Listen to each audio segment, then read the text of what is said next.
Welcome, this is the term 4 final test review sheet solution tutorial. Here I will be covering number 10. 10 asks us to find the area of these rectangles. Before we find the area, do you remember the equation for the area of a rectangle? Area is equal to length times width. So length times width. That is the area. So let's just label it. Here I could label this the length, and I can call this the width.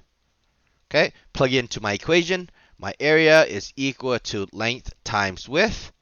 My length was x minus 2.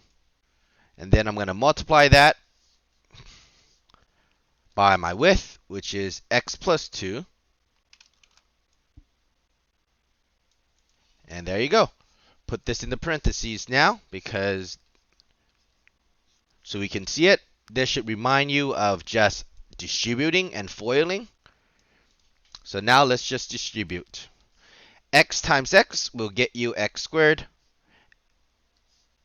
I'm going to color code it so you can see all the different steps. X times 2x gets you, x times 2 gets you 2x. Then you have the negative 5 times x will get you negative 5x. Then you have negative 5 times positive 2 gets you a negative 10. All right, now combine the like terms. So nothing happens to the x squared, so that remains as just x squared plus, not a plus, because 2x minus 5x gets you negative 3x. Bring down the negative 10, negative 10. All right, so this is now your area. Your area equals to x squared minus 3x minus 10. Same process as B. Let's just grab our formula. Area equals to length times width for a rectangle.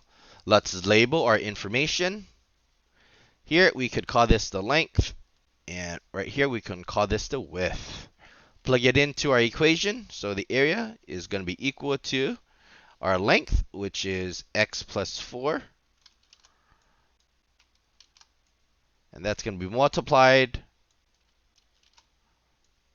by our width, which is 2x plus 1. All right. Put this in parentheses. Now we see that all we have to do is just distribute. X times 2x will get you 2x squared. Then you have x times 1 will get you a 1x. 4 times 2x will get you 8x. And 4 times 1 will get you a 4. 2x squared plus 1x plus 8x gets you 9x plus 4. These two are the like terms. So there you go. That is how you find the area of the rectangle. All you are doing is noticing that each side here is a polynomial. So you want to make sure that you multiply the polynomials together.